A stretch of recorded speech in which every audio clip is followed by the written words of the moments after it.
오늘 우리에게 주신 하나님의 말씀 마태복음 15장 21절에서부터 28절까지의 말씀 한번 교독해서 읽어보도록 하겠습니다. 마태복음 15장 21절에서부터 28절까지의 말씀입니다. 21절 말씀 제가 읽겠습니다. 예수께서 거기서 나가사 두로와 시돈 지방으로 들어가시니 가나안 여자 하나가 그 지경에서 나와서 소리질러 이르되 주 다윗의 자손이여 나를 불쌍히 여기소서 내 딸이 흉악하게 귀신 들렸나이다 하되 예수는 한 말씀도 대답하지 아니하시니 제자들이 와서 청하여 말하되 그 여자가 우리 뒤에서 소리를 지르오니 그를 보내소서. 예수께서 대답하여 이르시되 나는 이스라엘 집에 잃어버린 양 외에는 다른 데로 보내심을 받지 아니하노라 하시니 여자가 와서 예수께 절하며 이르되 주여 저를 도우소서. 대답하여 이르시되 자녀의 떡을 취하여 개들에게 던짐이 마땅하지 아니하니라. 여자가 이르되 주여 올소이다마는 개들도 제 주인의 상에서 떨어지는 부스러기를 먹나이다 하니 이에 예수께서 대답하여 이르시되 여자여 내 믿음이 크도다 내 소원대로 되리라 하시니 그때로부터 그의 딸이 나으니라. 아멘.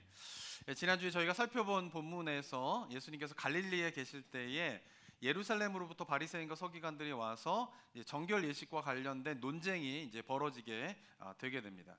그럼 오늘 본문을 보게 되면 21절을 보게 되면 예수께서 화면을 좀 보여주시면요. 예수께서 어떻게 21절에 이렇게 되어 있죠? 예수께서 거기서 나가사 두로와 시돈 지방으로 가셨다 이렇게 되어 있습니다. 근데 여기서 거기서라고 하는 것은 뭐냐면은 예수님과 바리새인들이 논쟁을 벌였던 갈릴리에서 나가사 두로와 시돈 지방으로 가셨다 그런 의미인 거예요. 그러니까 마태는 지금 이 갈릴리 지방에서 바리새인과 서기관들이 논쟁을 벌인 사건과 지금 가나안 여인의 사건을 어떻게 해요? 서로 연결짓고 있는 것이에요. 그래서 거기서 머무시다가 떠나셔서 두로와 시돈으로 가시게 되는데 이 두로와 시돈은 어떤 곳이냐면은 이제 지중해 연안 서쪽의 해안가에 있는 도시인데 이곳은 유대인들이 사는 땅이 아니라 이방인들이 사는 땅입니다. 그러니까 갈릴리에서 바리새인들과 논쟁을 마치시고 난 다음에 예수님께서는 유대인들이 살지 않는 이방 땅인 두로와 시돈으로 가셨다라고 하는 것입니다.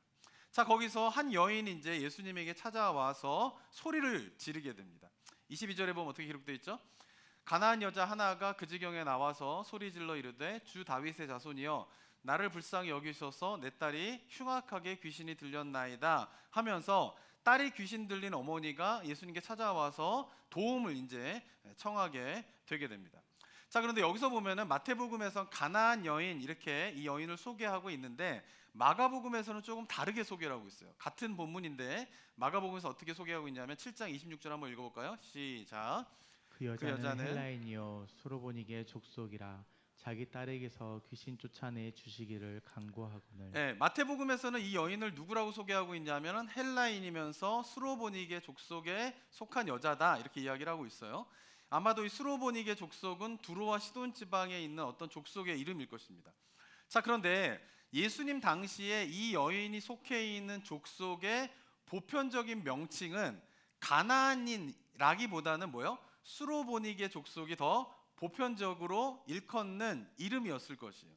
그러니까 마가복음에서는 두로와 시돈 지방이 이방 지방인데 그 지방에서는 이 여인을 가나안 여인 이렇게 부르지 않아요. 어떻게 부르냐면은 수로보니게 여인, 족속의 여인 이렇게 부르고 그것이 아마 보편적으로 그 지역에 있는 사람들을 부르는 명칭이었을 것이에요.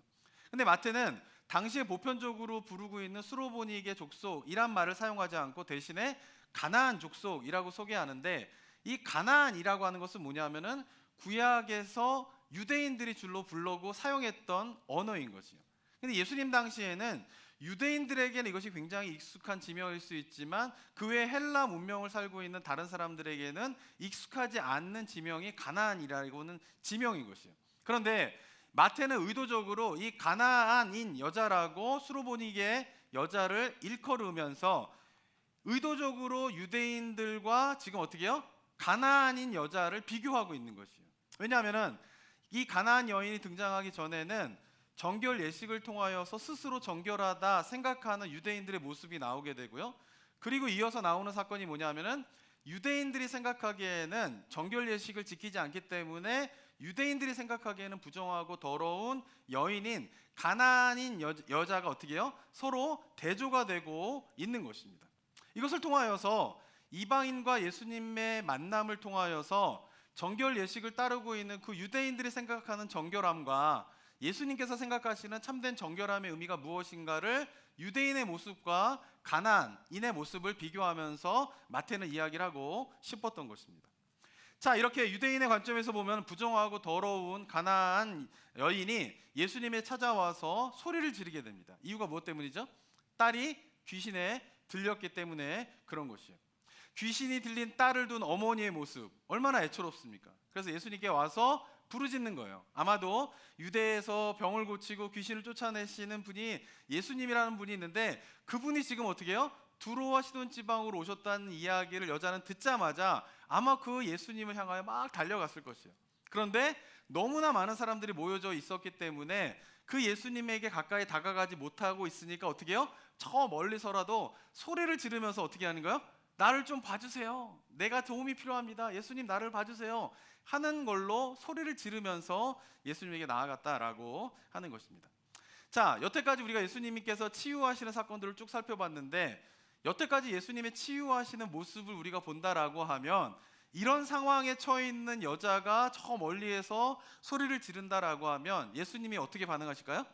아마도 뒤를 돌아보아서 누가 소리를 지르고 있는 그 여인에게 군중들을 해치고 다가가서 긍휼한 마음으로 손을 내밀어 여인이 원하는 대로 귀신을 쫓아내주는 일들을 예수님께서 아마 하셨을 것입니다. 그죠? 혈루병 걸린 여인을 이렇게 옷깃만 스쳐도 아무도 모르는데 예수님은 아시잖아요. 그럴 정도로 뭔가 한 여인의 그런 슬픔과 아픔을 늘 긍휼한 마음으로 돌보시고 치유하시는 예수님의 모습을 본다라고 하면 이 여인의 부르짖음에 아마도 예수님이 긍휼한 마음으로 그를 돌아보고 찾아갔을 거라고 생각이 되어지는데 오늘은 전혀 다른 반응을 보이십니다. 23절 한번 읽어볼까요? 한번 읽어보겠습니다. 시작. 예수는 한 말씀도 대답하지 아니하시니 제자들이 와서 청하여 말하되 그 여자가 우리 뒤에서 소리를 지르오니 그를 보내소서. 네, 여자가 멀리서 소리를 지르는데 제자들도 다 들릴 정도로 소리를 지르는데 예수님이 어떻게 해요? 한 말씀도 대답하지 않았어요. 그건 뭐냐면 여자의 소리 지름에 아무런 반응을 보이지 않으시는 거예요. 그래서 그런 예수님의 모습이 제자들도 이상했던 거예요. 평소 같았으면 어떻습니까? 찾아가서 여인이 제자가 듣지 못하더라도 예수님 벌써 들으셔가지고 그 여인한테 가가지고 병을 고쳐줄 수 있은 그런 일을 하셨을 예수님인데 어떻습니까? 아무런 반응을 보이지 않으니까 제자들도 이상했던 거예요. 그래서 제자들이 예수님에게 뭐라고 이야기합니까? 혹시 못 들으셨나? 해가지고 저 뒤에서 소리를 지르는 여인이 있습니다 라고 제자들이 예수님에게 알려주는 상황이 벌어지게 된 것입니다. 자, 그런데 여기서 중요한 것은 뭐냐면은 예수님께서 제자들이 여인이 저 뒤에서 소리를 지릅니다 라고 할 때 이렇게 대답을 하십니다. 예수께서 대답하여 이르시되 나는 이스라엘 집에 잃어버린 양 외에는 다른 데로 보내심을 받지 아니하였노라 라고 말씀을 하세요. 근데 24절의 이 말씀은 누구에게 한 말일까요? 여인에게 한 말이 아니라 여인이 소리를 지르고 있습니다 라고 알려준 제자들에게 한 말이에요. 제자들에게 나는 이스라엘의 집에 잃어버린 양 외에는 다른 데로 보내심을 받지 아니하였다라고 제자들에게 이야기를 하는데 이 이야기를 누가 들어요? 여인이 듣게 돼요. 그러면서 자기의 요청에 예수님이 지금 제자들에게 말씀하시면서 거절을 하시는구나 라고 위기감을 느끼게 되자 다시 한번 여자는 더 가까이 예수님에게 다가와서 주여 나를 도우소서 라고 하면서 두 번째 요청을 또 하게 되는 것입니다. 사랑하는 성도 여러분, 많은 무리가 모여있는 가운데에 예수님과 제자가 대화하는 것을 누가 들어요? 여인이 듣게 되었다라고 하는 것이에요. 그 말은 무슨 말이냐면 이 여인의 지금 온통 관심은 어디에 쏠려 있는 거예요? 예수님의 입에 쏠려 있는 거예요. 예수님이 뭐라고 말씀하시나 그리고 예수님이 어떻게 반응하느냐에 집중되어 있었던 것이에요. 그래서 많은 무리들이 있어서 아마도 예수님이 제자들에게 하는 말이 잘 안 들릴 수도 있는 상황이었지만 그 예수님의 말씀이 누구에겐 들리는 거예요? 여인에게는 들렸다라고 하는 것입니다. 이유가 무엇 때문이냐면 그 여인의 모든 관심과 시선은 오직 예수님에게 향하고 있었기 때문에 예수님이 제자들에게 하는 이야기까지 여인이 들을 정도로 여인은 어떻게 해요? 그 예수님을 간절히 바라보면서 기다리고 있었다라고 하는 것입니다. 자, 이런 여인의 두 번째 요청에 예수님께서 어떻게 반응하십니까? 한번 읽어볼까요? 26절에 한번 읽어보겠습니다. 시작. 대답하여 이르시되 자녀의 떡을 취하여 개들에게 던짐이 마땅하지 아니하니라. 네, 예수님께서 이야기하시는데 이번에 여인한테 이야기를 해요. 어떻게 이야기합니까? 자녀들의 떡을 취하여 개들에게 던짐이 마땅하지 아니하다. 여기서 말씀하시는 자녀들은 누구고 개들은 누구입니까? 자녀들은 유대인들을 이야기하는 것이고 개들은 가나안 여인과 같은 이방인을 이야기하는 것이에요. 자, 이 말씀은요, 당시의 유대인들이 이방인들에 대한 생각을 그대로 예수님께서 표현하신 것이에요. 왜냐하면 유대인들은 항상 자신들은 하나님의 택함을 받은 자녀들이라고 생각했고, 이방인들은 어떻게 해요? 개들이라고 유대인들이 생각했던 것이에요. 근데 놀라운 것은 예수님께서 어떻게 해요? 유대인들이 당시에 이방인들을 생각하고 있는 그 말씀 그대로를 표현하셔서 여인한테 말씀하셨다라고 하는 것입니다. 너무나 모진 말을 하게 된 거예요. 그죠? 그러니까 예수님의 행동이 이상한 거예요. 여인이 소리를 지르는데 아무런 반응을 보이지 않는 예수님의 행동도 이상하지만, 그러나 유대인들이 생각하고 있는 이방인들을 개로 생각하고 있는 그 표현을 사용하여서 예수님께서 여인에게 말한 이 말씀은 더더군다나 이해할 수 없는 말씀을 하신 것입니다. 자, 여기까지 보게 되면은 유대인들이 여기까지 내용을 본다라고 하면은 유대인들은 어떻게 생각했을까요? 아마도 예수님에게 박수를 쳤을 것입니다. 아, 예수라고 하는 자가 지금까지 보면은 유대의 전통도 인정하지 않고 뭔가 이렇게 나사 빠진 사람으로 생각했는데 이제야 보니까 바른 소리를 하네. 이 사람도 어떻게 해요? 이방인들에게는 개라고 이야기하는 바른 소리를 하네 라고 유대인들은 박수를 쳤을 것입니다. 그리고 봐라, 예수라고 하는 자도 가나안 여인이 도움을 청할 때에 이방 여인이 도움을 청하니까 저렇게 돌보아주지 않는 것 봐라 라고 하면서 예수님을 비방하면서 아마 박수를 쳤을 것입니다. 자, 그런데 여기서 이제 마지막에 놀라운 반전이 있게 되죠. 이렇게 모욕적인 말로 예수님에게 2번이나 요청을 했지만 거절하시는 그 예수님을 향하여서 여인이 어떻게 해요? 3번째 도움을 요청을 하면서 이렇게 말을 하게 됩니다. 27절 한번 읽어볼까요? 시작. 여자가 이르되 주여 올소이다마는 개들도 제 주인의 상에서 떨어지는 부스러기를 먹나이다 하니. 네, 자신을 개 취급하는 예수님을 향하여 여인이 한 말이 뭡니까?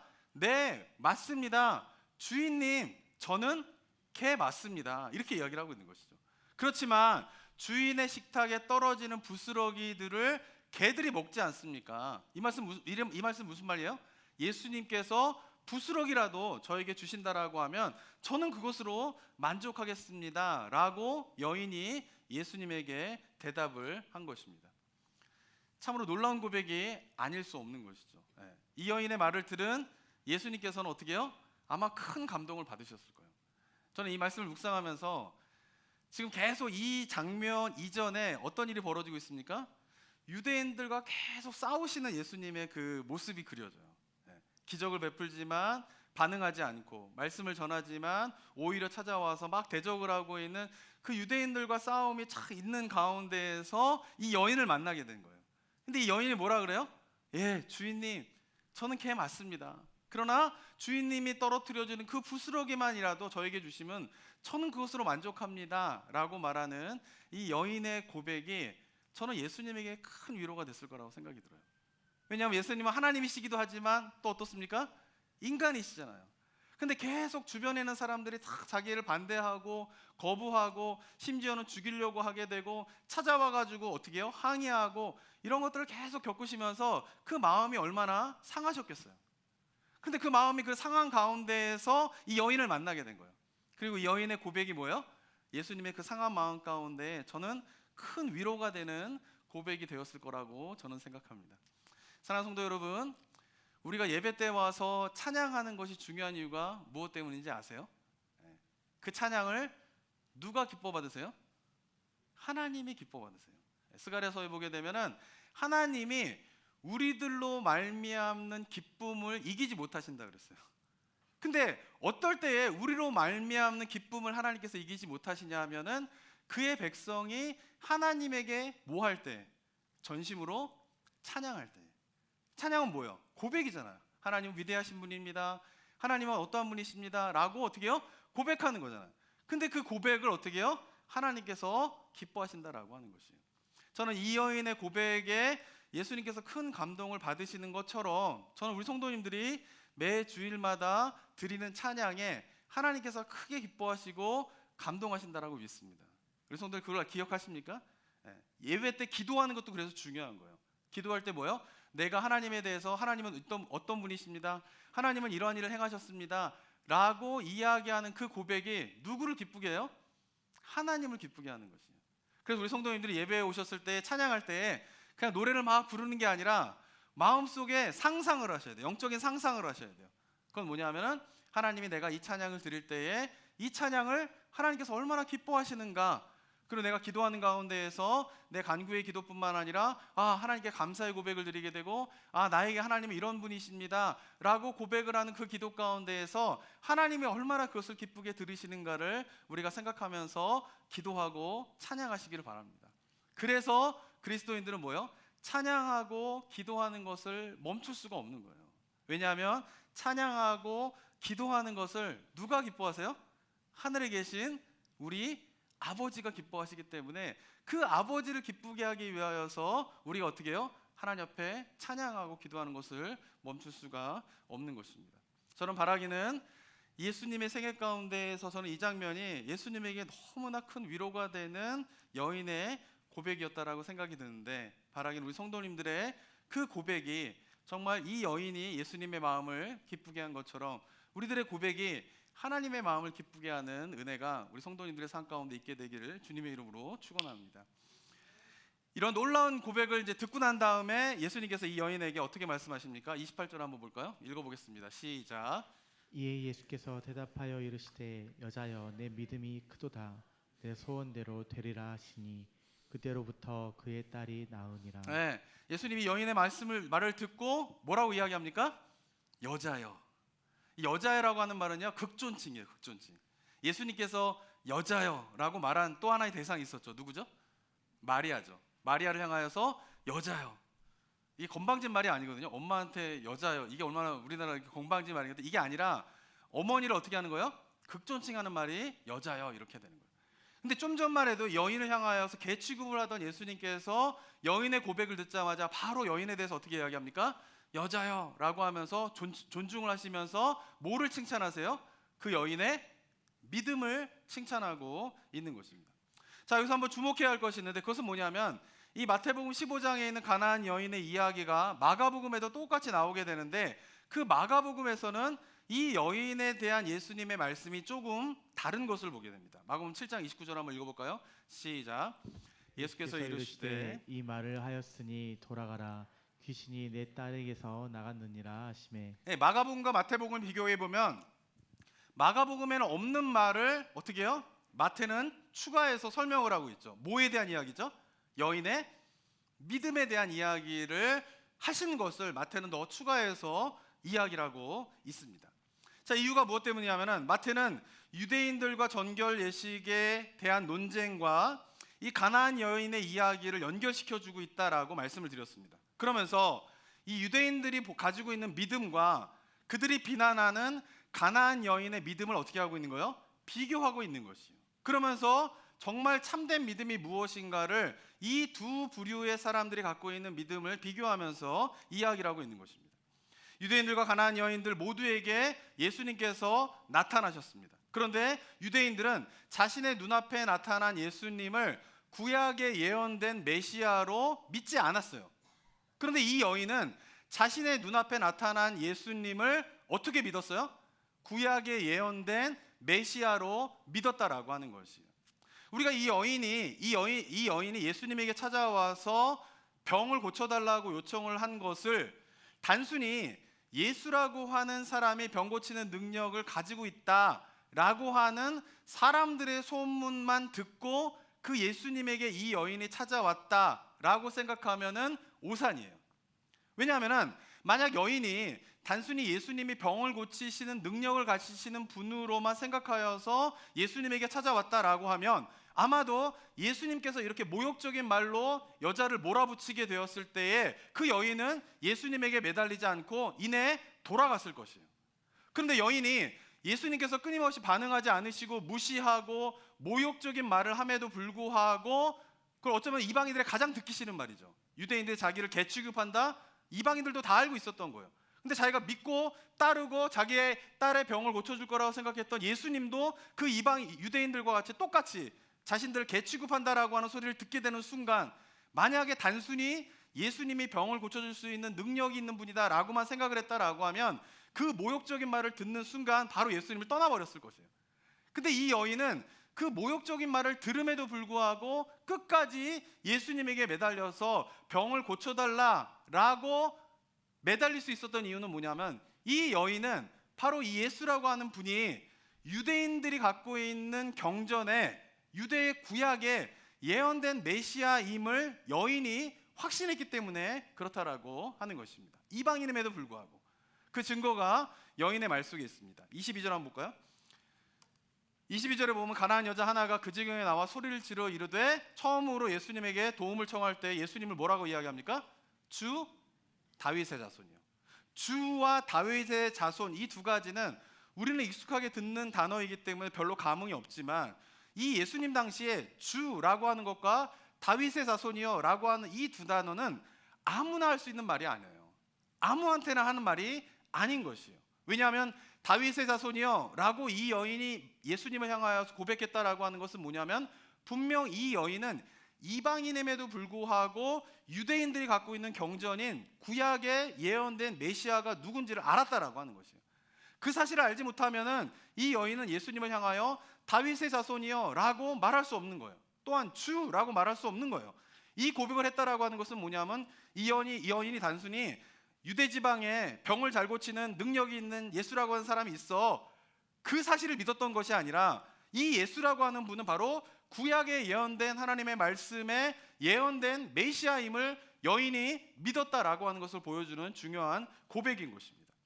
또한 25절과 27절에 보게 되면 두 번째, 세 번째 예수님에게 요청할 때 어떻게 이야기합니까? 여자가 와서 예수께 절하여 이르되 뭐라고 이야기합니까? 주여. 27절에 여자가 이르되 뭐라고 합니까? 주여, 올소이다. 예수님을 향하여서 계속 주여라고 이야기하는 것은 the Lord인데, 이 the Lord라고 하는 것은 뭐냐면, 단순히 자기보다 높은 어떤 귀족에게 주인님 뭐 이런 말하는 게 아니에요. 여기서 말하는 주여라고 하는 것은 뭐냐면은 예수님을 향하여서 어떻게 해요? 하나님이심을 인정하는 고백이 바로 주라고 하는 고백인 것입니다. 그래서 25절을 보게 되면 우리나라 말 성경에는 예수가 와서 예수께 절하여 이르되 주여 저를 도우소서 이렇게 번역을 했지만, 절하여 이르되라고 하는 말을 좀 더 정확한 의미로 번역을 한다라고 하면 어떻게 번역해야 되냐면은 경배하며예요. 경배하며. 여인이 예수께 와서 경배하며. 경배는 누구에게만 하는 겁니까? 신에게만 하는 거예요. 신에게만. 예수님에게 와서 경배하여 주여 저를 도우소서라고 이야기했다라고 하는 것은, 이 여인이 지금 예수님을 누구로 인정하고 있는 거예요? 신으로, 하나님으로 인정하는 가운데에서 경배하며 예수님을 향하여서 주라고 고백을 하였다라고 하는 것입니다. 여인의 믿음은 단순히 자신의 어려운 상황을 해결해 줄 수 있는 능력을 가지신 분으로 누군가가 이야기하니까 그 누군가의 이야기를 듣고 믿은 믿음이 아니라, 이 여인의 믿음은 뭐예요? 구약에 예언된 메시아인 그 예언의 성취자로서 예수를 믿었다라고 하는 것입니다. 그러니까 그 여인의 믿음은 누군가가 능력이 있다라고 하는 주변의 사람들만 말만 듣고 마음 가운데 확신이 있는 믿음이 아니라, 그럼 예수님께서 그 여인의 믿음을 칭찬하지 않으셨을 거예요. 근데 여인의 믿음을 예수님께서 칭찬하신 이유는 뭐냐 하면은, 이 여인의 믿음은 어디에 바탕을 두고 있는 믿음인 거예요? 구약에 바탕을 둔 믿음이었기 때문에 예수님께서 이 여인을 향하여서 믿음을 칭찬하였다라고 하는 것입니다. 사랑하는 성도 여러분, 참다운 믿음이 무엇입니까? 그것은 말씀에 대한 지적인 동의가 아니에요. 정결 예식으로 논쟁을 벌인 바리새인과 서기관들은 어떻습니까? 구약에 예언된 메시아를 그들은 믿었어요. 그죠? 구약에 예언된 메시아에 대한 지적인 동의가 바리새인과 서기관들에겐 있었어요. 근데 예수님은 그들을 향하여서 믿음을 칭찬하지 않으세요. 그런데 가나안 여인은 어떻습니까? 그 여인의 믿음을 칭찬한 것이에요. 이유는 무엇 때문이냐면, 이 여인은 구약에 예언된 메시아에 대한 지적인 동의가 있을 뿐만 아니라 그 지적인 동의를 바탕으로 말미암아 예수님에게 어떻게 해요? 자신의 모든 삶을 완전히 맡겨드렸기 때문에 그런 것이에요. 이 여인이 이렇게 수치스럽고 모욕적인 이야기를 함에도 불구하고 예수님에 대해서 끝까지 매달렸다라고 하는 의미가 뭡니까? 자신의 인생을 누구한테 거는 거예요? 예수님에게 거는 거예요. 자신의 딸의 인생을 누구예요? 예수님이 아니면 안 된다라고 하는 확신이 있기 때문에 그 모욕적인 말을 들음에도 불구하고 끝까지 예수님에게 자신의 딸을 고쳐달라라고 이야기를 했다라고 하는 것입니다. 이 두 가지 차이를 우리가 이해를 해야 되는 거죠. 이 두 가지 차이를 어떻게 설명할 수 있을까 할 때 좋은 하나의 예가 있습니다. 제가 창세기를 설교할 때도 믿음에 관한 이야기할 때도 이 예화를 드렸는데 더 좋은 예가 없더라고요. 그래서 다시 한번 이 예화를 좀 드리려고 합니다.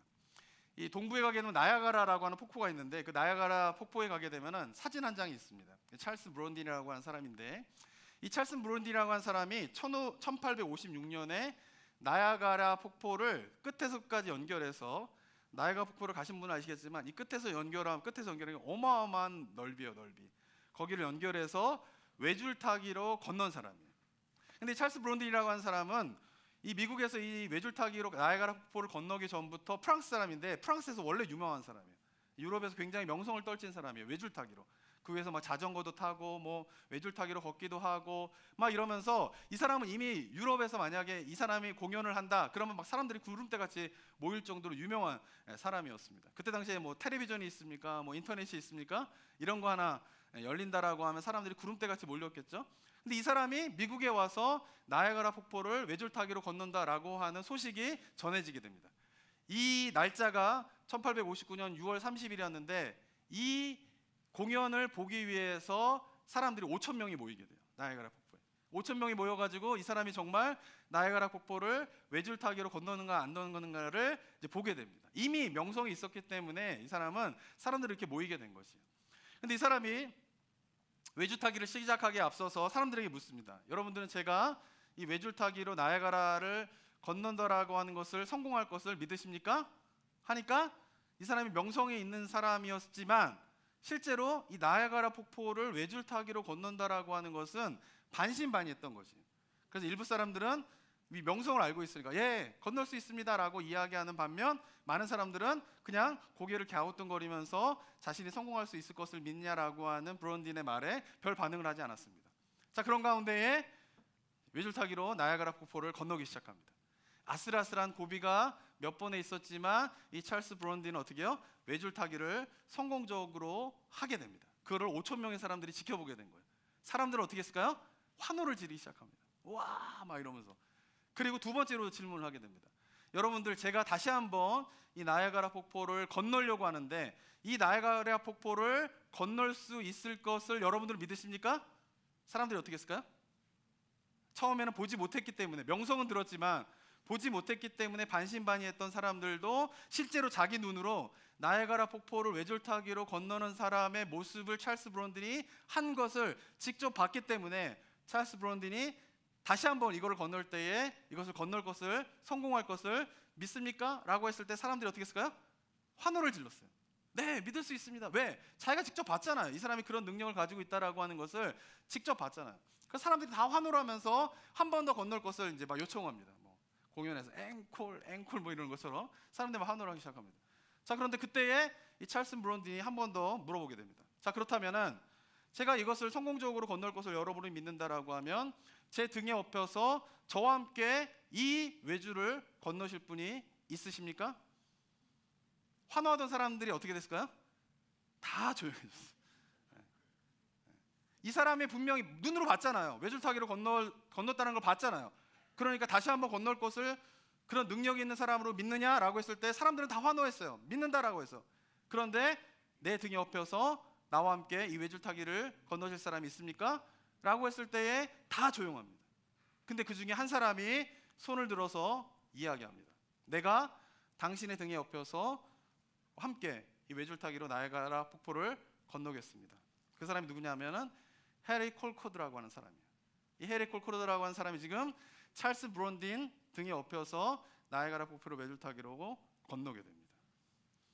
사랑하는 성도 여러분, 저는 이 사건 속에서 당신이 나야가라 폭포를 외줄타기로 건널 수 있는 능력을 가지고 있습니다를 직접 보고 그것을 내가 믿습니다 라고 외친 청중들과, 그리고 직접 찰스 브론딘의 등에 업혀서 나이아가라 폭포의 외줄타기를 건넌 헨리 콜코드의 믿음의 차이가 무엇인지 느껴지십니까?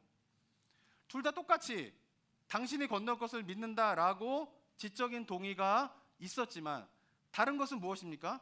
청중들은 이 사람이 그러한 능력을 가지고 있다라고 하는 것을 지적인 동의를 가지고 있었지만 자신의 삶을 그에게 걸지 않아요. 그죠? 근데 콜코드는 다른 게 뭐예요?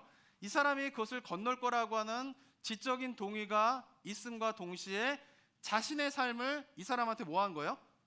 맡긴 거예요. 저는 우리가 예수님을 믿는 것도 마찬가지라고 생각합니다. 예수님을 믿을 때에 예수님은 메시아이십니다. 예수님은 구원자이십니다. 2000년 전에 우리를 위하여서 죄에서 십자가에 못 박혀 죽으셨습니다 라고 지적으로 동의하면서 우리가 이 자리에 앉아있다라고 생각을 합니다. 유대인들도 그랬던 것이에요.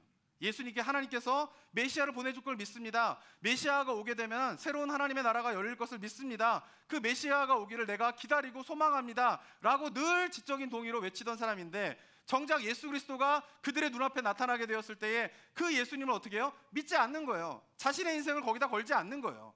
그런데 가나안 여인의 다른 점은 뭡니까? 가나안 여인은 이방 여인이었지만 직접적으로 구약에 있는 그 경전을 어쩌면 읽지 못했었지만, 그러나 구약에 매연된 메시아에 대한 이야기를 듣고 난 다음에 그의 마음 가운데는 그런 메시아가 온다라고 하면은 새로운 세상이 열릴 것이고, 그런 메시아가 온다라고 하면 나는 그 메시아를 위하여 살겠다라고 생각하고 있는 가운데에 예수님이 나타나신 것이에요. 그러자 그 여인은 그 예수님에게 어떻게 해요? 자신의 인생의 모든 걸 다 거는 거예요. 주님이 아니면 안 됩니다. 그렇기 때문에 어떻게 하는 거예요? 예수님이 외면하고 모독 주고 수치스럽게 만들지만은 그 모든 것들을 견뎠던 거예요. 왜? 이 예수님이 아니면은 내 인생은 아무것도 아닙니다 라고 하는 그 믿음이 그 마음 가운데에 있었기 때문에 그런 것입니다. 사랑하는 성도 여러분, 우리가 온전한 믿음을 가지기 위해서는 두 가지의 조건이 필요하다고 저는 생각합니다. 첫 번째는 뭐냐 하면은 이 가나안 여인과 같이 말씀에 근거한 확신이 있어야 돼요. 지적인 동의와 확신이 있어야 돼요. 다른 누군가에 의해서 예수님이 누구이다라고 듣는 것만으로는 온전한 믿음이 이루어지지 않아요. 우리 성도님들도 제가 이렇게 설교하지만 예수님 이런 분입니다, 예수님 이런 분입니다 막 이렇게 하지만, 제가 말하는 예수님이 누구입니다라고 하는 누군가가 이야기해주는 예수님에 대한 생각만 가지고는 참다운 믿음이 자랄 수 없어요. 그렇게 들으시면 뭐를 통해서 예수님이 누구이신가를 아셔야 돼요? 성경 말씀 속에서 예수님이 누구이다라고 이야기하는 이 성경 말씀을 통하여서 예수님이 어떤 분인가에 대한 확신을 가지셔야 돼요. 근데 많은 분들의 신앙이 뭡니까? 주변에서 예수님이 어떤 분이다, 예수님이 그의 삶 가운데 어떤 일을 행하셨다라고 예수님에 대한 전해 듣는 이야기만 가지고 예수님을 믿는 경우가 있어요. 교회 안에 한 번도 성경 말씀을 통하여서 이 성경에서 이야기하고 있는 예수 그리스도가 누구이신가를 말씀을 통하여서 나의 영혼이 부닥쳐본 경험이 없는 가운데에 그냥 누군가가 이야기해주는, 많은 경우는 목사님들이 이야기해주는 예수님에 대해 거겠죠. 목사님이 이야기하는 예수님에 대한 그 예수님에 대한 지식으로 예수님을 믿고 신앙생활하는 경우가 있다라고 하는 거예요. 그 참다운 믿음이 아니라는 거예요. 어떤 게 있어야 됩니까? 그것에서 시작될 수는 있지만은 이 성경 말씀을 통하여서 이 성경에서 예수님께서 이야기하고 계신 예수님이 누구인가에 대한 거를 이 성경을 통하여서 내 영혼이 어떻게 해야 돼요? 직접 체험을 해야 돼요. 경험을 해야 돼요. 그래서 예수님이 바로 이런 분이구나 라고 하는 뭐예요? 지적인 동의가 우리 성도들 가운데 있어야 된다라고 하는 것입니다. 자, 그런데 이 지적인 동의가 온전한 믿음으로 가기 위해서는 중요한 하나의 요소가 필요해요. 그것은 뭐냐면은 간절한 상황이에요. 간절한 상황. 말씀에 대한 확신은 바리새인들도 있었어요. 그죠? 그런데 그 바리새인들은 간절하게 예수님께 매달릴 만한 상황을 경험하지 못합니다. 그들은 기득권을 누리고 있었고요. 기득권을 누리는 가운데에서 자신들이 믿고 있는 말씀에 대한 확신이 진짜 믿음인지 아닌지를 테스트할 간절한 상황을 경험하지 못하는 거예요. 그런데 가나안 여인은 달랐던 거죠. 가나안 여인은 딸의 귀신이 들리게 되는 간절한 상황에 직면하게 되자 이 간절한 상황에서 여인이 가지고 있는 말씀에 대한 예수 그리스도에 대한 확신이 단순한 확신이 아닌 참된 믿음이다라고 하는 것을 검증하게 됩니다. 그것이 스스로도 검증되어질 뿐만 아니라 예수님 보시기에도 이 사람은, 이 여인은 진짜 믿음을 가지고 있구나 라고 하는 것을 인정할 만한 일들을 경험하게 되는 것입니다. 가나안의 여인은 어떻습니까? 만약에 말씀에 근거한 것이 아니라 단순하게 병을 고치는 분으로 예수님을 믿었다면, 아까도 말씀드린 것처럼 그 간절한 상황 가운데에서 그의 확신은 무너졌을 거예요. 예수님께서 모욕을 주고 비난을 줬을 때에 그 확신은 무너졌을 거예요. 그런데 예수님께서 모욕을 주시고 외면하는 그 상황 속에서도 어떻게 해요? 끝까지 예수님께 매달릴 수 있었던 건 뭐냐면 바로 말씀에 근거한 예수님이 누구인가에 대한 확신이 그 여인에게는 있었기 때문에 그렇다라고 합니다. 그리고 그 간절한 상황에서 이 여인의 믿음이 참된 믿음이다라고 하는 것을 검증받게 되면서 여인은 참 믿음에 대한 칭찬을 받을 수 있었던 것입니다. 사랑하는 성도 여러분, 그래서 그리스도인들에게 인생의 고난과 역경은 좌절이 아니에요. 그리스도인들에게 삶에서 고난과 역경은 어떻습니까? 자신의 믿음을 다시 돌아보게 만들어요. 그리고 그 잃어버렸던 믿음을 오히려 또 회복하게 돼. 내가 진짜 믿음을 가지고 있는지, 예수님을 정말 믿는지를 내가 한번 확인하게 되는 기회가 되게 되고, 그것이 한번 확인되어지게 되면은 그 고난과 역경은 오히려 뭐예요? 내가 회복할 수 있는 기회가 된다라고 하는 것이 바로 그리스도인들의 삶 가운데에서 우리가 경험되어진 고난과 역경인 것입니다. 그리고 또 하나 마지막으로 기억해야 할 것이 있는데, 그것은 우리가 예수님에 대해서 생각할 때에 이러한 이유 때문에 예수님은 때때로 우리에게 모질게 몰아붙이실 때가 있어요. 언제나 누군가가 도움을 요청하면 따뜻한 마음으로 병을 고쳐주시던 예수님이셨는데, 이 가나안 여인에게는 어떻게 해요? 모질게 몰아붙이시잖아요. 첫 번째, 두 번째, 어떻게 해요? 너무나 모질게 어떻게 해요? 여인을 몰아붙이시잖아요. 그러면서 뭐예요? 그렇게 긍휼의 마음으로 항상 자비를 베풀고 도움을 주셨던 그분이 이 여인에게는 뭐를 요구하세요? 순종을 요구하시는 거예요. 순종을. 정말 나를 믿는지 안 믿는지를 한번 테스트하기 위한 뭐를 요구하세요? 순종을 요구하시는 분이 바로 예수님인 것이죠. 오늘 본문 속에 나타난 모습이 그런 것이에요. 저 우리들도 마찬가지라고 생각합니다. 우리가 예수님 앞에 기도하고 하나님께 나아갈 때에 우리를 위로하시고 우리의 삶 가운데 책임져 주시는 하나님에 대한 그 주님에 대한 믿음이 있어야 돼요. 그런데 또 하나 기억해야 할 것은 뭐냐면, 때때로 예수님은, 하나님은 우리에게 어떻게 해요? 이 가나안 여인에게 모질게 몰아붙이면서 긍휼을 베푸시던 하나님이 순종을 요구하시는 것처럼, 어쩌면 우리 가운데에서도 주님께서 우리에게 그 모질게 몰아붙이는 가운데에 순종을 요구하시는 때가 있다라고 하는 사실도 우리가 기억을 해야 하는 것입니다. 그래서 어쩌면 신앙생활하는 가운데에서 때때로 기도의 응답이 잘 이루어지지 않는 일이 벌어지게 되는 거예요. 그리고 때때로 예수님을 믿는다라고 하지만 인생에 해결되지 못한 문제들이 점점 쌓여가게 되는 일들이 일어나게 되는 거예요. 나는 예수님을 믿는 것이 분명히 옳다라고 생각을 했지만 주변에 살아가는 사람들의 삶의 모습을 보게 되면 때때로 내가 정말 예수님의 말씀에 따라 순종할 수 있며 살아가는 것이 불안한 데가 오가게 되는 거예요. 이렇게 살아도 되나?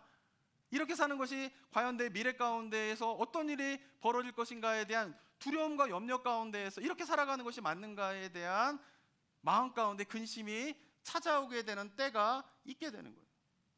중요한 것은 뭘까요? 그 때가 바로 내가 예수님에 대한 마음속의 지적인 동의와 확신이 참 믿음인가 아닌가를 나도 검증할 수 있는 기회가 될 것이고, 그리고 그 시간에서 하나님께서 네가 이야기하고 있는 그 믿음이 진짜 믿음인지 아닌지를 우리에게 보여달라라고 요구하시는 시간이 될 수도 있다라고 하는 것입니다. 하지만 안타까운 것은 많은 경우에 어떻습니까?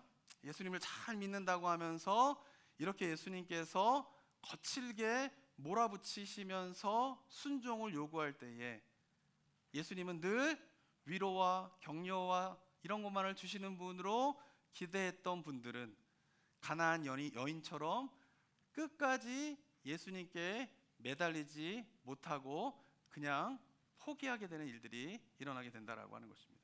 사랑하는 성도 여러분, 우리 성도님들이 생각하는 예수님은 어떠한 분이십니까? 위로와 격려만을 주시는 분으로 생각하십니까? 우리가 기도하면 모든 걸 다 들어주시는 분으로만 생각하십니까? 그러면 때때로 예수님께서 우리를 몰아붙이시면서 순종을 요구하실 때에 실망하게 될 것이에요.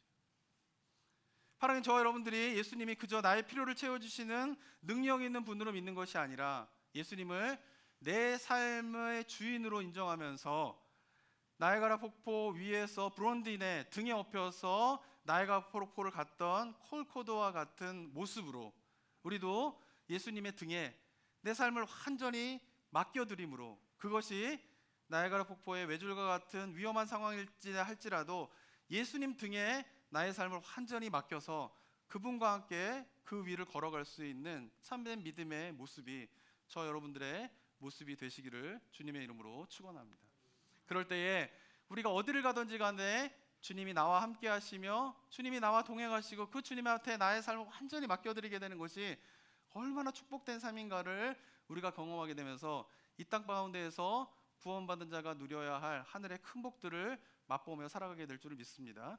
그러한 은혜가 우리 모든 성도들 가운데 있게 되시기를 주님의 이름으로 축원합니다.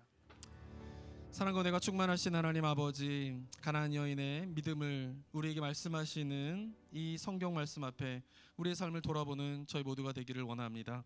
끝까지 주님이 외면하시고 끝까지 주님께서 모욕을 주심에도 불구하고 주님이 아니면 안 된다라고 하는 여인의 믿음으로 끝까지 주님 앞에 매달리게 되는 그 모습이 우리들의 모습 될 수 있도록 인도하여 주시옵소서. 나의 믿음이 그저 주변에 있는 사람들이 예수님이 누구이다라고 하는 지식의 바탕을 둔 믿음이 아니라 성경 말씀 속에서 이야기하고 있는 지적인 동의로 끝나버리게 되는 믿음이 아니라 나의 인생 가운데 역경과 고난과 어려움을 찾아오게 되었을 때에 그 속에서 예수님에 대한 참대한 믿음으로 주님 앞에 끝까지 매달리는 가나안 여인과 같은 믿음이 우리 모든 성도님들의 믿음이 될 수 있도록 인도하여 주시옵소서. 그래야 해서 그 주님의 등에 나의 삶을 온전히 맡겨드림으로 말미암아 그것이 아무리 위태로운 외줄타기의 인생이라 할지라도 주님이 함께 계시기 때문에 나는 두렵지 않습니다. 주님이 나와 함께 하시기 때문에 내가 염려하지 않습니다 라고 하는 온전한 믿음의 고백의 삶이 우리 모든 성도님들의 삶의 모습 되게 하여 주시옵소서. 이 땅 가운데 우리에게 누리고자 하게 해주신 구원받은 자의 축복이 바로 이 주님과의 동행하심인데 그 주님의 등에 주님에게 나의 삶을 완전히 맡겨드리는 자가 누리게 되는 평강과 기쁨인데 하나님 이것을 잃어버리지 아니하는 은혜가 우리 모든 성도들 가운데 있을 수 있도록 주님 도와 주시옵소서. 감사드리며 예수 그리스도의 이름으로 기도드립니다. 아멘. 우리 다 함께 일어나 주님께 영광의 찬송 올려드리도록 하겠습니다.